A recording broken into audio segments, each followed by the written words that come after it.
स्वागत आमर प्रिय YouTube channel knowledge area official को। आज भिडियो रे आपण मानक पई नहीं आसीचु राधानाथ राय को काव्यकृति उपरे पर्यवेसित केतुटी एमसीक्यूज। पूर्वरु आमे राधानाथ राय को जीवनी उपरे एमसीक्यूज तैयारी करि सारिचु। जे माने देखि नांती दयापूर्वक देखि नियंतु। हमरो प्लेलिस्ट रे दिया जाइछि। तो आसंतु डेरी न करी देखि नबा राधानाथ राय को काव्यकृति उपरे केतोटी एमसीक्यूज। तो आसंतु डेरी न करी देखि नबा। आजिर प्रथम प्रश्न, कविवर राधानाथ राय को प्रथम काव्यर नाम कौन? कविवर राधानाथ राय को प्रथम काव्य होची Kedar Gauri. Option number D हेबो यार सठिक उत्तर। केदार गौरी 1886 मसीह प्रकाशित 1886 मसीह प्रकाशित एक प्रणयमूलक काव्य। प्रणयमूलक काव्य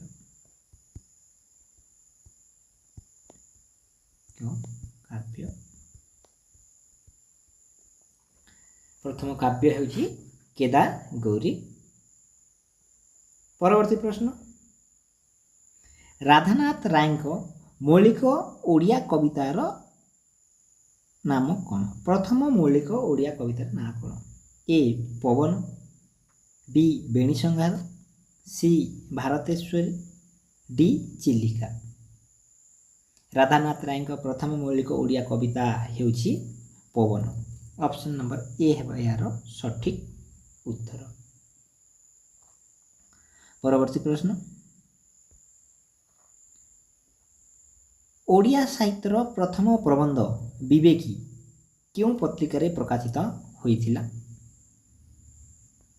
ओडिया साहित्यर प्रथम प्रबंध विवेकी राधानाथ राय द्वारा रचित।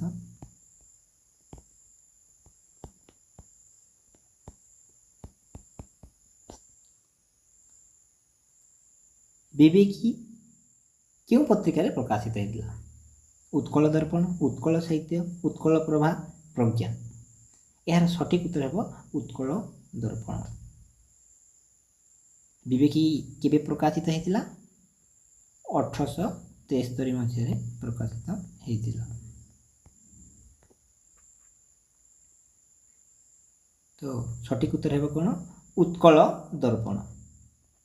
परवर्ती प्रश्न, निम्नोक्त मध्यरु क्यों काव्यटी राधानाथ राय को अनुदित काव्य माने अनुवाद करा जाइछि? ए पार्वती, बी उषा, सी चंद्रभागा, डी मेघदूत। राधानाथ राय को अनुदित काव्यटी होछि मेघदूत। परवर्ती प्रश्न, विवेकी प्रबंध रचना समय राधानाथ राय को केते वर्ष होइसिला? कहिथिली राधानाथ राय को प्रथम प्रबंध विवेकी ओडिया साहित्य प्रथम प्रबंध 1873 मसीह रचित होइतिला।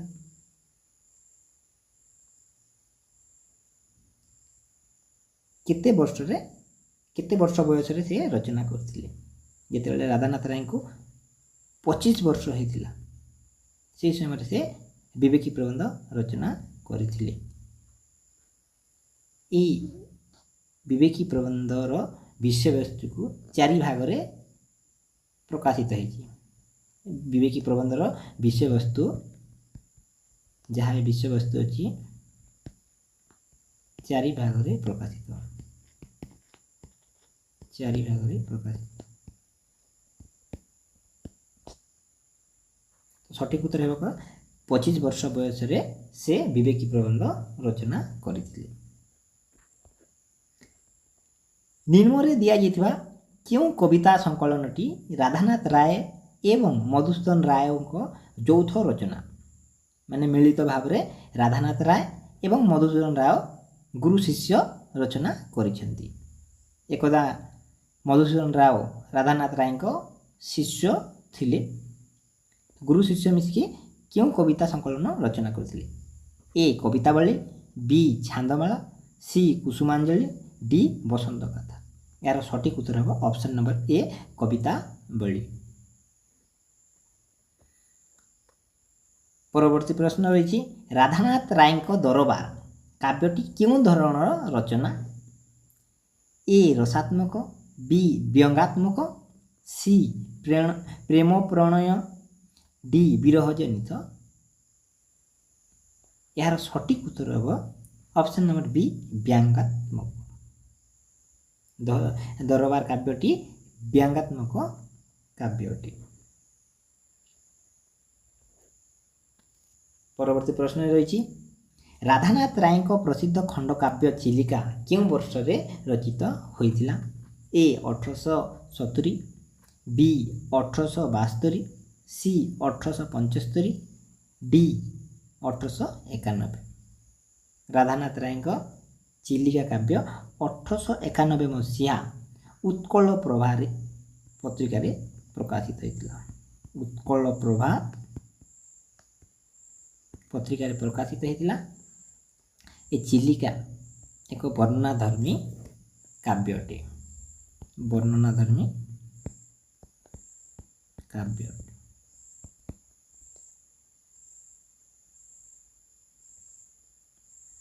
वर्णनाधर्मी काव्य अटे। तो आम सठिक उत्तर है 1891 मसीह उत्कल प्रभा पत्रिका चिलिका प्रकाशित होइथिला। परवर्ती प्रश्न चिलिका काव्यर बंगला अनुवाद किए करथिले? चिलिका काव्य को बंगला रे किए अनुवाद करथिले? ए नगेंद्र बाला सरस्वती, बी गोदावरीश महापात्र, सी प्रभाकर शर्मा, डी रामचंद्र। यार सठिक उत्तर हम नगेंद्र बाला सरस्वती। परवर्ती प्रश्न राधानाथ और उत्कल साहित्य प्रबंध किए रचना करिसेंती? ए नीलकंठ दास, बी गोपबंधु दास, सी राधानाथ राय, डी फकीरमोहन सेनापति। राधानाथ और उत्कल साहित्य प्रबंधटी नीलकंठ दास द्वारा रचित। ऑप्शन नंबर ए है यार सठिक उत्तर। परवर्ती प्रश्न उषा काव्य काहाकू उत्सर्ग करी रचना करिथिले? ए वैकुंठनाथ दे, बी नारायण चंद्र नायक, सी सुंदर नारायण, डी तालचेर महाराजा। यार सठिक उत्तर है तालचेर महाराजा। तालचेर महाराजा को ना कौन थिला? रामचंद्र, बीरबर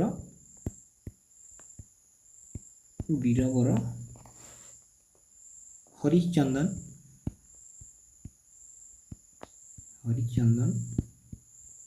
महेंद्र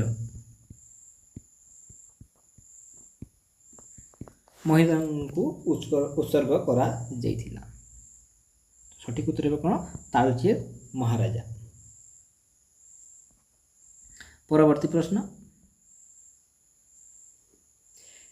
भारतेश्वरी कवितारे काहाकू संवर्धना करी रचित?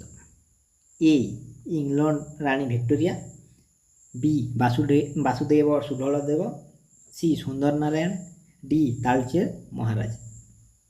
भारतेश्वरी कवितारे इंग्लैंड रानी विक्टोरिया को संवर्धना करी रचित होइछि। तो ऑप्शन नंबर ए है यार सठिक उत्तर। परवर्ती प्रश्न गोटे पंक्ति देछि सखी प्राय तते झुरुथिली नीति कहा उद्देश्य रे कहा जाइछि? चिलिका उद्देश्य रे कहा जाइछि, नंदिकेश्वर ना महायात्रा ना चंद्रभागा? राधानाथ राय या चिलिका उद्देश्य रे कहा जाइछि। ऑप्शन नंबर ए हेबो यार सठिक उत्तर। परवर्ती प्रश्न राधानाथ राय क्यों कृति को ओडिया खंडकाव्यर मानदंड भावे ग्रहण करा जाइछि? ए चिलिका, नंदिकेश्वर, महाजात्रा, चंद्रभागा। यार सठिक उत्तर है चिलिका, खंडकाव्य चिलिका। क्यों काव्य रे प्राच्य और पाश्चात्य उभय रीतिर समन्वय रचित? ए जजाति केसरी, बी तुलसी स्तबक, सी महाजात्रा, डी चंद्रभागा। यार सठिक उत्तर है महाजात्रा। महाजात्रा उभय प्राच्य और पाश्चात्य रीति रचित।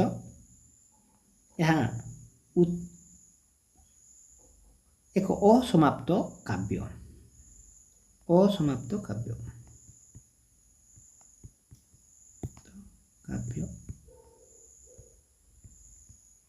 एवं महाजात्रा अमित्राक्षर छंदरे रचित, अमित्राक्षर छंदरे रचित। 7टी स्वर्ग से प्रकाशित,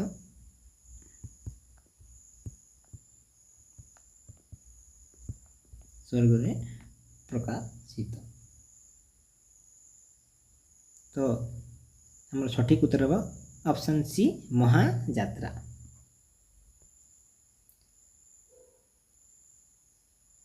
परवर्ती प्रश्न, नंदिकेश्वरी, भूल आमर प्रिंटिंग मिस्टेक हो जाए, नंदिकेश्वरी काव्यटी क्यों प्रेस रु प्रकाशित होइथिला? A mission press, B Cuttack Victoria press, C Jagannath Ballabh press, क्योंटा भी नुह। यार सठिक उत्तर है कटक विक्टोरिया प्रेस। नंदिकेश्वरी काव्यटी कटक विक्टोरिया प्रेस रु प्रकाशित होइथिला। परवर्ती प्रश्न,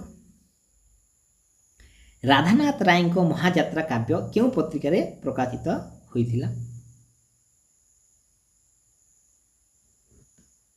ए उत्कल दर्पण, बी उत्कल दीपिका, सी उत्कल प्रभा, डी प्रज्ञा। यार सठिक उत्तर है उत्कल प्रभा। महाजात्रा पूर्व आलोचना कर सारी जे महाजात्रा काव्यटी उत्कल प्रभा। परवर्ती प्रश्न, केही रही नाई रहिबे नाईटी भवरंग भूमि तले सर्वे निज निज अभिनय सारी बाहुड़े काल बले। उक्त पद्यांशटी राधानाथ राय क्यों काव्यर अंश? यार सठिक उत्तर है पार्वती। परवर्ती प्रश्न, कविवर राधानाथ राय केदार गौरी कहार आनुकूल्य रे रचित होइथिला? ए वैकुंठनाथ, बी वासुदेव सुडलदेव, सी सुंदर नारायण, डी तालचेर महाराज। कविवर राधानाथ राय केदार गौरी वैकुंठनाथ दे आनुकूल्य रे प्रकाशित होइथिला। तो सठिक उत्तर होगा ऑप्शन नंबर ए। चंद्रभागा काव्यटी क्यों कविता छाया रे रचित? ए पिरामस थिसबे, बी सिलाविनस, सी आटालांटारेस, डी अपोलो डाफनी। तो यार सठिक उत्तर है ऑप्शन नंबर डी अपोलो डाफनी। ये अपोलो डाफनी मेटामॉर्फोसिस कवितार अष्टम कविता अपोलो डाफनी छाया रे रचित। परवर्ती प्रश्न, दुर्योधन रक्त नदी संतरण रे केतोटी धाड़ी अछि? ए 200, बी 215, सी 218, डी 220। यार सठिक उत्तर है 218 ऑप्शन नंबर सी। परवर्ती प्रश्न, ରାଧାନାଥ ରାୟଙ୍କ କେଉଁ କାବ୍ୟ ନାୟିକା ଇପ୍ସିତ ପୁରୁଷର ପ୍ରତ୍ୟାଖ୍ୟାନ ପରେ ନିଜଠାରୁ ଜଣେ ଧର୍ମଦ୍ରୋହୀ, ଦେଶଦ୍ରୋହୀ ଓ ପିତୃବିଶ୍ୱାସଘାତିନୀ କନ୍ୟାକୁ ଦେଖିଛି? ଏ ଉଷା, ବି ନନ୍ଦିକା, ସି ଚନ୍ଦ୍ରଭାଗା, ଡି ପାର୍ବତୀ। ତ ଏହାର ସଠିକ୍ ଉତ୍ତର ହେବ ଅପସନ୍ ନମ୍ବର ବି ନନ୍ଦିକା। ପରବର୍ତ୍ତୀ ପ୍ରଶ୍ନରେ ରହିଛି ରାଧାନାଥ ରାୟଙ୍କ ଯଯାତି କେଶରୀ କାବ୍ୟଟି କେତୋଟି ସର୍ଗରେ ରଚିତ? ଏ 5ଟି, ବି 7ଟି, ସି 9ଟି, ଡି 11ଟି। ଏହାର ସଠିକ୍ ଉତ୍ତର ହେବ ଅପସନ୍ ନମ୍ବର ଏ 5ଟି। 5ଟି ସର୍ଗରେ ପ୍ରକାଶିତ ଏକ କ୍ଷୁଦ୍ର କାବ୍ୟଟି। କେଉଁ ଧରଣ କାବ୍ୟ? କ୍ଷୁଦ୍ର କାବ୍ୟ ଅଟେ। ସଠିକ୍ ଉତ୍ତର ହେବ 5ଟି। ଦଶରଥ ବିୟୋଗରେ କେତୋଟି ଧାଡ଼ି ରହିଛି? ଦଶରଥ ବିୟୋଗରେ କେତୋଟି ଧାଡ଼ି ରହିଛି? ଏ 736, ବି 486, ସି 535, ଡି 234। ଦଶରଥ ବିୟୋଗରେ 486ଟି ଧାଡ଼ି ଅଛି ବା ପାଦ ଅଛି। ପରବର୍ତ୍ତୀ ପ୍ରଶ୍ନ, ଦୁର୍ଯ୍ୟୋଧନର ରକ୍ତ ନଦୀ ସନ୍ତରଣ କେବେ ପ୍ରକାଶିତ ହୋଇଥିଲା? ଏ ଜୁନ୍ 1904, ଜୁଲାଇ 1904, ମେ 1900, ଫେବୃଆରୀ 1903। ଦୁର୍ଯ୍ୟୋଧନ ରକ୍ତ ନଦୀ ସନ୍ତରଣ ଜୁନ୍ 1904 ମସିହାରେ ପ୍ରକାଶିତ ହୋଇଥିଲା। ଅପସନ୍ ନମ୍ବର ଏ ହେବ ଏହାର ସଠିକ୍ ଉତ୍ତର।